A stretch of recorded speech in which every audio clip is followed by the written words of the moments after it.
Amém, queridos? Graça e paz. Vamos meditar no capítulo 11 de Apocalipse. Vamos compreender o que vai de fato anteceder a volta de Jesus. A igreja, ela dorme, ainda dorme.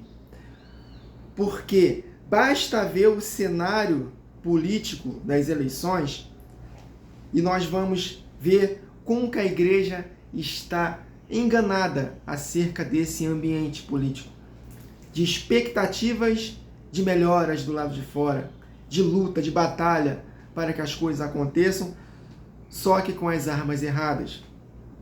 É impressionante, queridos líderes, pastores, muitos irmãos estão dando suas vidas, extravasando aquilo que está dentro do coração delas, que é exatamente mudanças do lado de fora. Queridos, todos nós queremos que as coisas mudem. Todos nós gostaríamos de que não existisse mais ideologia de gênero, que não existisse mais abortos, que não existisse mais homoalismo, que não existisse mais brigas, litígios, contendas, mentiras, roubos. Nada disso, queridos. É claro que o coração de Deus é que os seus 10 mandamentos sejam praticados, queridos. Já pensou um mandamento só dos 10 praticados? Por exemplo, não matar? Como que seria esse mundo, né? Um mandamentozinho só. Não roubar. Olha só que coisa maravilhosa. Mas não, queridos. A palavra diz que no tempo do fim, os homens irão de mal a pior. E o que a Bíblia nos diz? Lutem, meu povo, para que as coisas do lado de fora melhorem. É isso que está na Bíblia, queridos, para o tempo do fim? Não. Se você tiver uma leitura honesta da palavra, você vai ver que é totalmente o oposto daquilo que grande massa dos evangélicos estão querendo buscar nesse tempo do fim. Tem um político que está se destacando na campanha de São Paulo, que legal a proposta dele, o que ele está fazendo, né, desmascarando o que está acontecendo, né, nesse cenário político que é tenebroso realmente. Mas deixa eu dizer uma coisa para você, queridos. Embora, mesmo que ele ganhe as eleições, ele não vai conseguir fazer o que ele está querendo, porque o sistema não vai deixar. E não adianta ficar orando. Não adianta. Não adianta ficar orando, porque Deus não vai responder essas orações de melhoras do lado de fora, porque nós não podemos orar a parte da palavra. A palavra de Deus, que é um norte, é um fundamento. É através desse alicerce, que é a palavra de Deus, em que nós podemos orar de forma correta, de forma com entendimento. Amém? Orar com entendimento é fundamental. Mas grande parte da igreja ignora a última semana de Daniel. Claro, a grande massa é pré-tribulacionista. Não crê que a igreja vai passar pela grande tribulação. Isso é fato. Então, por isso que batalham para que as coisas lá de fora melhorem. Mas nós sabemos, por melhor que sejam suas intenções, não vai mudar. Por quê? Porque você é pessimista, Wagner? Não, porque está escrito. Então, a igreja está precisando de líderes que ensinam a verdade como ela é de fato, com honestidade, com a motivação correta, não de ter seguidores, não de ganhar dinheiro, não de querer ser um melhor ministério, um maior ministério, essa disputa ridícula de placas denominacionais, nada disso. Então, o que Deus está procurando são pessoas cujo coração são inteiros para com Ele, íntegros para com Ele, honestos para com Ele, para que possa transmitir ao coração dos ouvintes o que de fato está por vir, queridos. Estamos no ano de 2024. É claro que o calendário foi deturpado ao longo do tempo, mas vamos supor, não aconteceu isso, mas vamos supor que de fato o ano 1 depois de Cristo foi de fato o ano 1 depois de Cristo. Nós sabemos que não foi dessa forma, né? Mas vamos supor que seja isso. Um ano depois de Cristo. Jesus prometeu voltar em 2 dias. A palavra de Deus diz que um dia para o Senhor é como 1000 anos como um dia. Salmo 90, e apóstolo Pedro, no contexto de volta de Jesus, ele fala isso. 2 Pedro 3. Então, um dia para o Senhor com 1000 anos, mesmo um dia. Então, em 2000 anos, Jesus vai voltar. Só que ele prometeu isso quando ele estava sendo assunto aos céus. Então, Jesus teve um ministério de 33 anos e meio. Vamos supor que o calendário conte, não está correto, mas que conte a partir do primeiro ano depois de Cristo.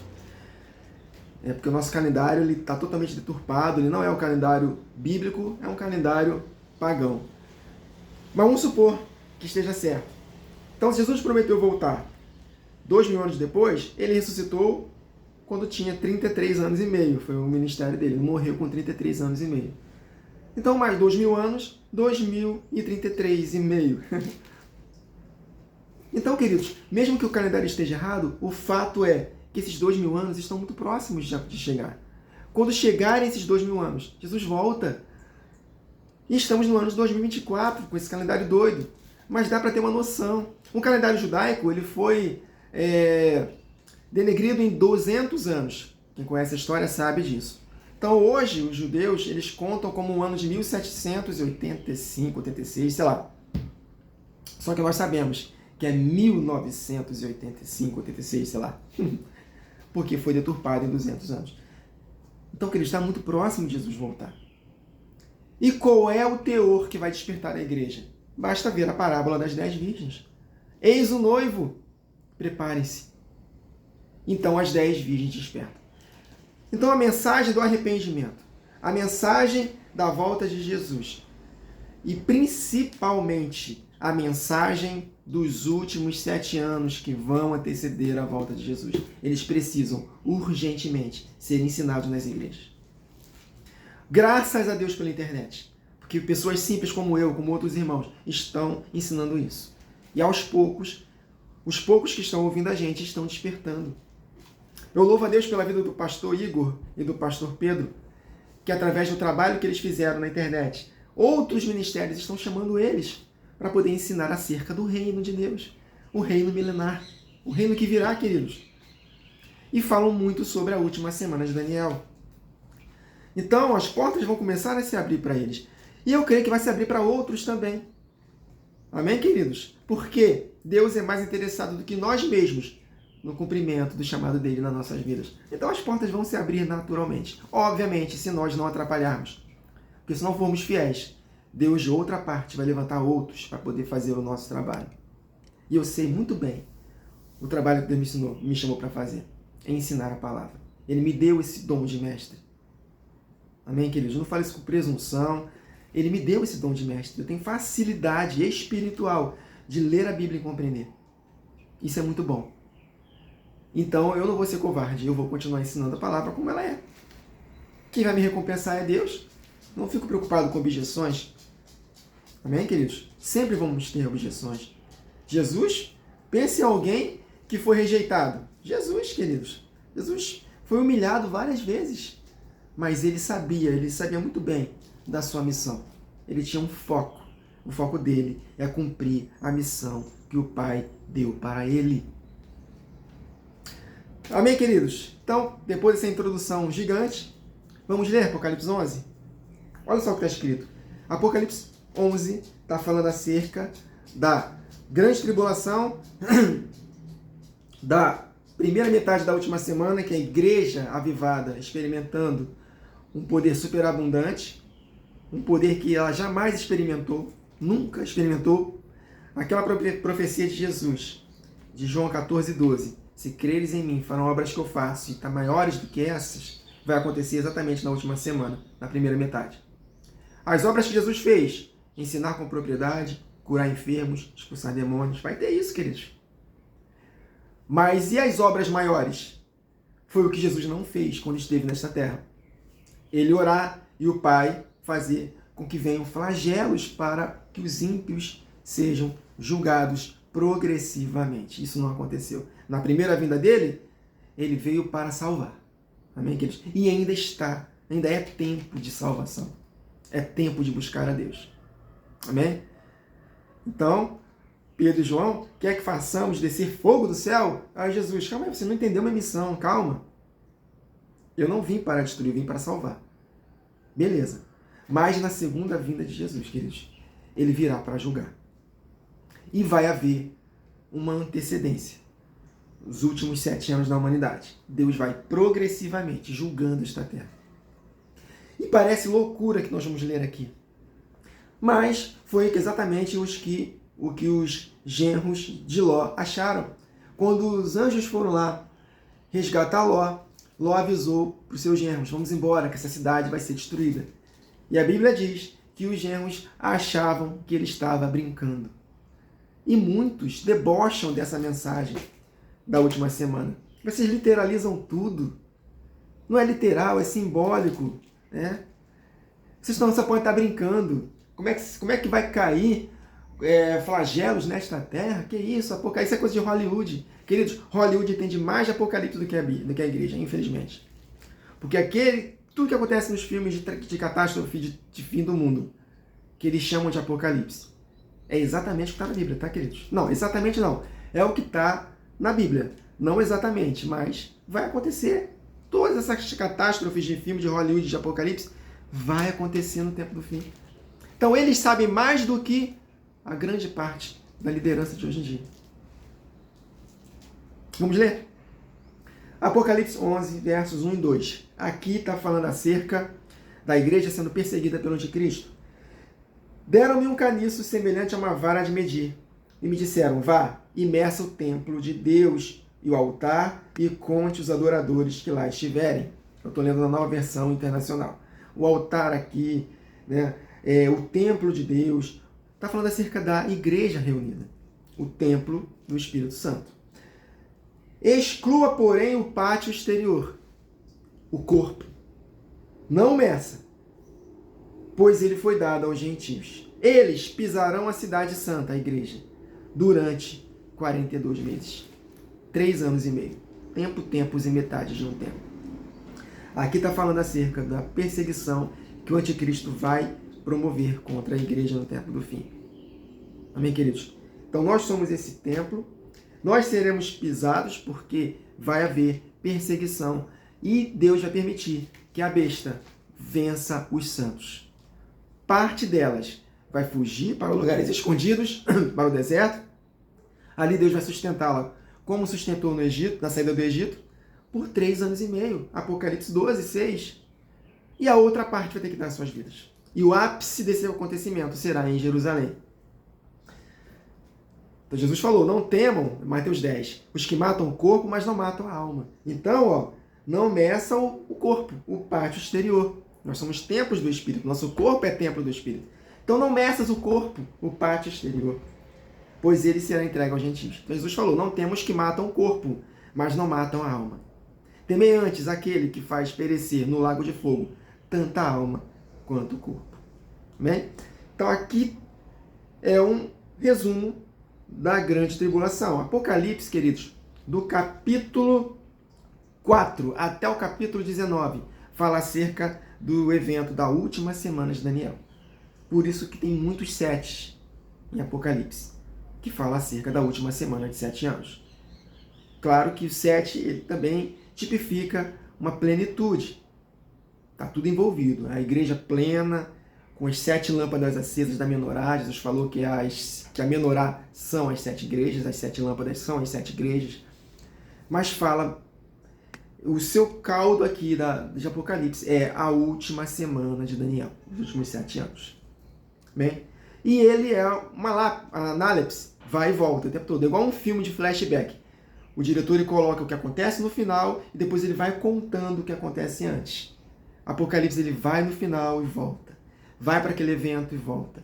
Vai e volta o tempo todo. Então os selos, as trombetas e as taças não são eventos lineares. São os mesmos eventos, só que contados de formas diferentes. Os selos, resumidos. As trombetas é um zoom.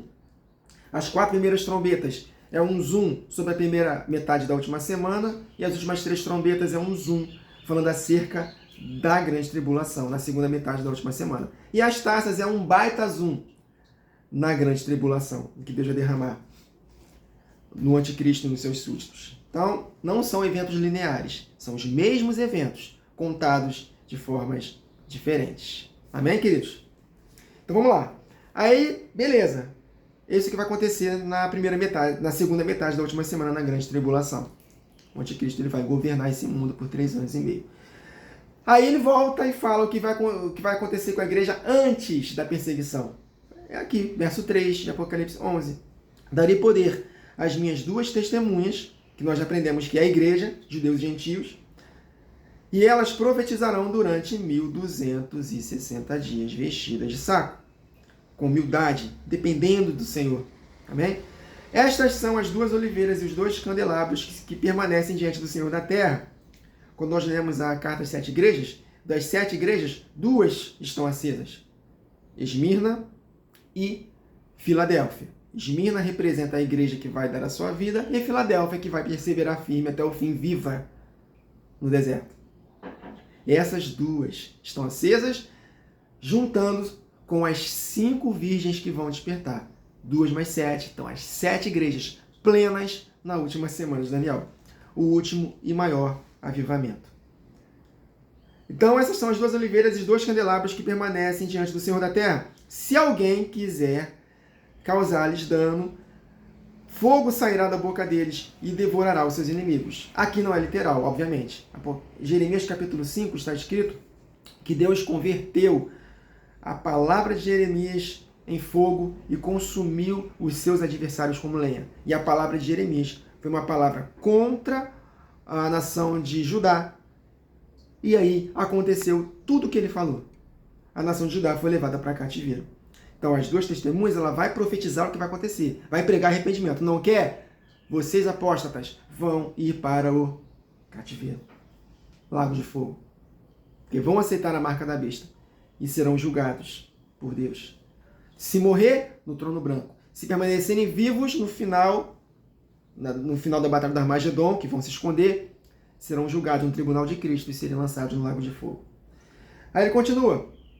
Se alguém quiser causar-lhes dano, o fogo sairá da boca deles e devorará os seus inimigos. Nós precisamos compreender o equilíbrio do literal para o espiritual. Amém, queridos? É assim que deve morrer qualquer pessoa que causar-lhes dano. Estes homens têm poder para fechar o céu, de modo que não chova durante o tempo em que estiverem profetizando, assim como aconteceu com Elias. E tem poder para transformar a água em sangue e ferir a terra com toda sorte de pragas, quantas vezes desejarem. Relembrando o que aconteceu com Moisés na saída do Egito. Então, Jesus não fez essas obras. Então, nós faremos as mesmas obras no tempo do fim, nessa última semana, na primeira metade da última semana, 1260 dias, curando enfermos, expulsando demônios, ensinando com propriedade, proclamando o reino. E as obras acima, esses flagelos que Jesus não fez. Ele deixou para a igreja no tempo do fim. Ele estará aqui conosco fazendo, mas usando a igreja. Amém, queridos? Aí no verso 7, quando eles tiverem terminado seu testemunho, metade da semana, a besta que vem do abismo os atacará e irá vencê-los e matá-los. Foi o que foi dito aqui nos primeiros 2 versos de Apocalipse 11. Então, olha só o que vai anteceder a volta de Jesus, queridos. Vamos ler aqui algumas trombetas. Eu vou ler algumas trombetas, por causa do tempo do vídeo que está longo. Leio em casa, a partir do capítulo 8, verso 6, lê o que vai acontecer. As 4 primeiras trombetas é na primeira metade dessa última semana, no grande e maior avivamento que a igreja vai experimentar. E as outras 3 trombetas na grande tribulação. Olha o cenário que vai anteceder a volta de Jesus. E depois conecta com tudo que nós estamos ouvindo na mídia, nesse meio gospel, com as lideranças de um modo geral. Vê se eles estão ensinando isso. Vê se eles estão preparando a igreja para passar por isso. Não estão, queridos. São poucos. Aí ele continua. Continua não. Vamos ler aqui um pouco das trombetas. Primeira trombeta. Então os 7 anjos que tinham as 7 trombetas preparam-se para tocá-las. O primeiro anjo tocou a sua trombeta. Granizo e fogo misturado com sangue foram lançados sobre a terra. E foi queimado 1/3 da terra, 1/3 das árvores e toda a relva verde. Olha o cenário. O segundo anjo tocou a sua trombeta. E algo como um grande monte em chamas foi lançado ao mar. 1/3 do mar transformou-se em sangue. Morreu 1/3 das criaturas do mar e foi destruído 1/3 das embarcações. Aquele estudo literal. Tem uma aplicação espiritual isso aqui? Tem. Não vou dizer para você que não tem. Tem. Mas, queridos, aqui É o cenário que vai anteceder a volta de Jesus. É literal. A terra vai ser afetada. As pragas no Egito não aconteceram de forma literal? E as duas testemunhas não vão ter o mesmo poder que Moisés teve para transformar a água em sangue e fazer com que toda sorte de pragas aconteçam? Lá foi literal. Na última semana também será literal, queridos. Aí, vamos lá. Morreu 1/3 das criaturas do mar e foi destruído 1/3 das embarcações. Vai mexer com a parte econômica das embarcações. Como que os ricos, os líderes vão ficar desesperados, irados contra a igreja. Só que eles não podem fazer nada contra a igreja na primeira metade da última semana. E se tentar fazer, vai morrer. O que nós lemos aqui. Só quando o anticristo manifestar como um herói, o salvador, que vai matar essas testemunhas, que vai fazer com que elas fujam, aí eles vão trocar presentes entre si, né? Vai ter, entre aspas, né? Uma paz, mas nada.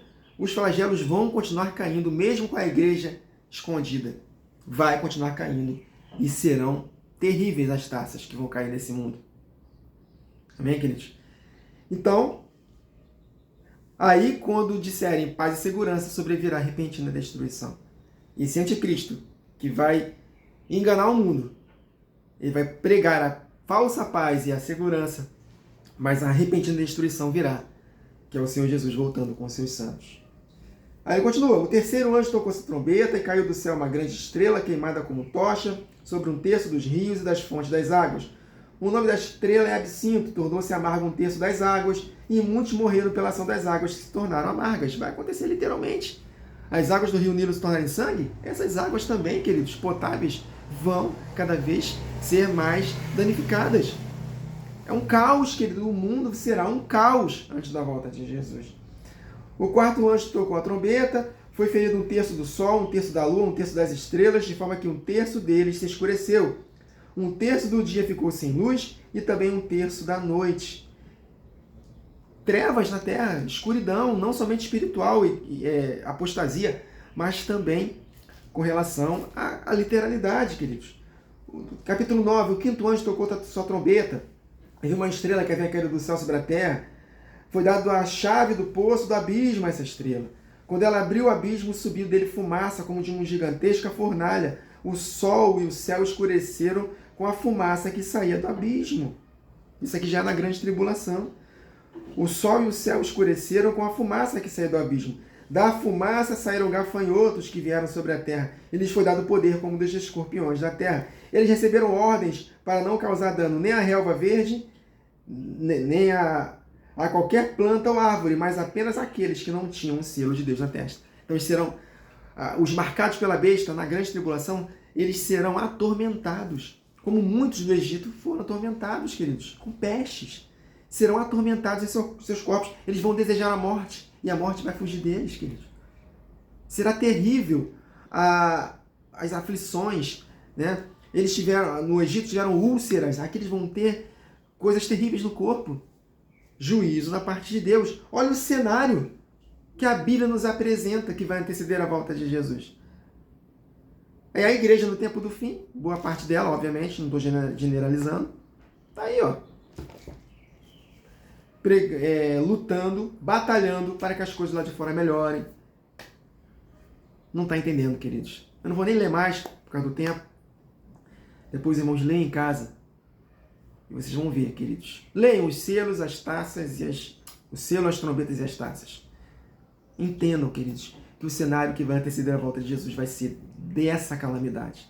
E que não sejamos como os genros de Ló, que ficaram debochando, achando que é brincadeira esse tipo de mensagem. Essa mensagem é loucura mesmo para a nossa mente, queridos. Mas ou nós cremos na palavra, ou então vamos mudar. Vamos ser qualquer outra coisa. Vamos ser coaching, pregadores da teologia da prosperidade e por aí vai. Né? Vamos ficar só focados na nossa vidinha aqui nessa terra. Todos os dias, né, focar em ser bem-sucedido. Não há nada de errado você ser bem-sucedido. Dependendo do teu chamado, não tem problemas. Deus abençoa mesmo. Agora, colocar isso no coração, colocar isso como carro-chefe nas mensagens, não, queridos, o povo está sendo enganado. O povo nas igrejas está sendo enganado. Então que possamos abrir os olhos. Você que conhece esse assunto, abra sua boca. Faça igual eu estou fazendo aqui, eu gravo um vídeo. Ah, Wagner, mas vai ter pouca gente assistindo. 3 pessoas assistiu, tocou no coração delas, elas entenderam o assunto e vão começar a espalhar. Valeu a pena. Valeu a pena. Amém, queridos? Então não fique preocupado com o número de visualizações, não. Prega a palavra. Que Deus ele vai abençoar a mensagem que você está ensinando. Porque é a verdade dele. Ele vela, ele vigia sobre a sua palavra para fazer cumprir. Aqueles que temem e tremem diante da palavra de Deus, esses Deus vai honrar. Então, esse é o cenário do tempo do fim. Ah, Wagner, eu não creio que a igreja vai estar aqui na grande tribulação, na última semana. Amém. Espero que você esteja pronto. Se você estiver vivo, espero que você não fique chocado. Porque você vai ver acontecendo essas calamidades, vai estar de fora do grande avivamento, e aí vai ficar confuso. E aí, ou você aceita a marca para poder viver amando a sua vida e vai perdê-la para a eternidade, ou você vai aborrecer a sua vida para ganhá-la para a eternidade. Eu, particularmente, uma pessoa que não se prepara para a batalha, ela vai estar vulnerável na batalha. Porque ninguém vai para um combate sem antes se preparar. Então, se nós estivermos continuando ouvindo o som incerto da trombeta, não vamos nos preparar para a batalha. O apóstolo Paulo fala isso em 1 Coríntios 14. Agora, se ouvirmos o som correto da trombeta, aí sim nós nos prepararemos para a batalha. Ah, Wagner, mas se você morrer antes? Preparação nunca é demais, né, queridos? Eu prefiro estar preparado e não acontecer do que não estar preparado e vai que acontece. E mesmo assim, queridos, eu não tenho que pensar só em mim, eu tenho que pensar nos meus ouvintes. Os nossos filhos estarão aqui. E aí? Jovens estarão aqui, que estão ouvindo a gente. Se nós não estivermos aqui, eles estarão. Então a semente ficará plantada. Então, queridos, eis o cenário do tempo do fim. Está na palavra de Deus, é só ler. Eu só li Apocalipse, queridos. Se você lê os profetas, se você lê a Torá, você vai compreender. Salmos, até mesmo Provérbios, fala muito sobre a volta de Jesus, sobre o que vai anteceder a volta de Jesus. Então leia mais os profetas. Dedique-se mais à leitura do Antigo Testamento, por favor. É um erro você só ler o Novo. É um erro crasso. Você não vai ter revelação da palavra. A Reforma Protestante praticamente ignorou o Antigo Testamento e só leu o Novo. Por isso temos heresias do arminianismo, do calvinismo e por aí vai. Vamos tirar definitivamente esse cordão umbilical da Igreja Católica, queridos? Que a Reforma não conseguiu tirar? Vamos tirar. Vamos se encher da verdade. Vamos permitir que o Espírito de Deus possa nos ensinar essas verdades. Jesus Cristo está aqui em Espírito, queridos. Ele é o Espírito Santo, está aqui dentro de nós, querendo nos ensinar, nos falar mais abertamente acerca do Pai. E essa é a vida eterna, conhecer ao Pai e ao Filho. O anticristo, ele quer destruir o entendimento do Pai e do Filho. É isso que João fala, né? O anticristo é aquele que é contra o Pai e o Filho. Mas nós não. Nós temos a comunhão do Espírito. A nossa comunhão é com o Pai e com seu Filho Jesus, através do Espírito Santo que flui deles. Então, queridos, vamos buscar o enchimento do Espírito Santo. Amém? Se enchendo da verdade e não deixando de congregar, ainda que as nossas igrejas não estejam alinhadas ainda com as profecias do tempo do fim. Mas não vamos sair das nossas congregações. Amém, queridos? Vamos amar uns aos outros. Vamos suportar uns aos outros. Vamos orar uns pelos outros. Queridos, só para finalizar esse vídeo aqui, no domingo retrasado, que eu estava na escala na minha igreja, eu toco bateria, né? 5 minutinhos antes de começar o louvor, nós começamos a orar ali. O Espírito de Deus tomou as nossas vidas de forma maravilhosa, queridos. E o louvor foi outro. O louvor foi maravilhoso. Não concordo com tudo que está sendo ensinado ali? Claro que não. A Bíblia não me deixa concordar com tudo que está sendo ensinado ali. Mas eu fico. Por quê? Porque nós precisamos nos congregar. Os pastores são honestos. Eu amo aqueles pastores. São pessoas do bem, maravilhosos, que amam a palavra de Deus, ainda com limitações no entendimento. Mas eu creio que no tempo certo, Deus vai abrir o entendimento daqueles que são sinceros. Quem é sincero, queridos? Deus vai despertar, porque as 10 virgens despertam. Então, como virgens prudentes, serão despertados. Amém, queridos? Então, os ministérios das igrejas precisam de mestres. Tem profetas, tem pastores, mas não tem mestres, queridos. Nós precisamos de mestres para equilibrar a igreja. Nós precisamos dos 5 dons. Mas o mestre, eu julgo ser o mais falho. Então nós precisamos de mestres para equilibrar a igreja, para ensinar a igreja de forma equilibrada, correta e honesta, de acordo com a palavra. Vamos ficar com a igreja vazia. Eu duvido que vai ficar vazia. Começar a pregar essa verdade aqui nas igrejas, eu duvido que os membros vão embora. Claro, alguns vão, claro, mas eu duvido que a igreja não vai crescer. Vai crescer. E vai crescer de forma saudável. Amém, queridos? Obviamente, aqueles que perseverarem até o fim serão salvos, né? Como Jesus falou, o amor de quase todos da igreja se esfriará. Então não adianta, um ministério, por mais saudável que ele seja, vai haver apostasia. Vide nosso Senhor Jesus, que ensinou de forma perfeita, correta, fez aqueles sinais, e no dia de Pentecostes, cadê os milhares de pessoas? Só tinham quase 120. E quando ele ressuscitou, apareceu para outros 500 irmãos. Cadê os milhares que foram abençoados pelo ministério de Jesus? Teve multidões? Teve, mas poucos perseveraram até o fim. Então, mesmo ensinando essas verdades aqui, queridos, vai ter multidões, pode ter certeza disso, vai ter multidões. Muitos vão se escandalizar, outros vão permanecer e vão se escandalizar depois. O importante é ensinar a palavra como ela é. Amém, queridos? Fica essa palavra no nome de Jesus.